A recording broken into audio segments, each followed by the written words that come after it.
എല്ലാ സഹായ തേട്ടവും പ്രാർത്ഥനയല്ല, ദൈവത്തോടുള്ള സഹായ തേട്ടമാണ് പ്രാർത്ഥന. അങ്ങനെ സുന്നികൾ മഹാന്മാരോട് ദൈവമാണെന്ന് വിശ്വസിച്ച് സഹായം തേടാറില്ല. അള്ളാഹു ഔലിയാക്കൾക്ക് കൊടുത്ത കഴിവിൽ നിന്നാണ് അവരിലാഹല്ല എന്ന വിശ്വാസത്തോടെ നിങ്ങൾ തേടുന്നത് എന്നൊരു വാദം നിങ്ങൾക്കുണ്ട്. അതിന് ഖുർആനിൽ തെളിവില്ല, ഹദീസിൽ തെളിവില്ല. ഇലാഹാണ് എന്ന് വിശ്വസിച്ചാലേ ശിർക്ക് വരൂ എന്നല്ല പറഞ്ഞിട്ടുണ്ടോ? ഇല്ല, അത് മുസ്ലിയാക്കന്മാരുടെ നാവിന്റെ ജൽപ്പനമാണ്. സത്യം സത്യം. നിങ്ങൾ ചോദിച്ചു നോക്കൂ, ഉസ്താദേ ഇലാഹാണെന്ന് വിശ്വസിച്ചാലേ ശിർക്ക് വരുമെന്ന് ഏതായത്തിലാ ഉസ്താദേ ഉള്ളത്? ഏത് ഹദീസിലാ ഉസ്താദേ ഉള്ളത്?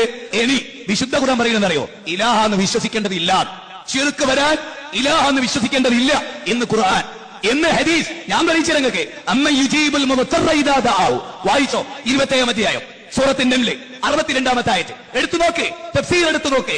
എന്ത്?